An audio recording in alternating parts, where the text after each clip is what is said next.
mtie vibe. Leteni mic. Njoo. Hilo lilikuwa ni nini? Tulia. Limepigwa mpira China vikolo bwezo vya Tanga. JKT tumewapa dozi japokuwa waliwanga, wakafukia na ilizi na bado tukawagonga.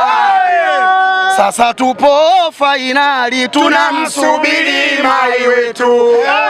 Kolo ulitukimbia ligi ya NBC, sasa twakusubiria kombe la CRDB.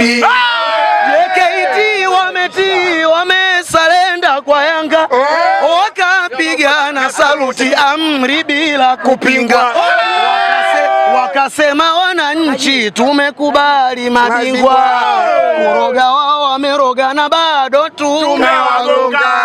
Kile kilichotolewa sidhani kama cha mzee wa Jambia. Bwana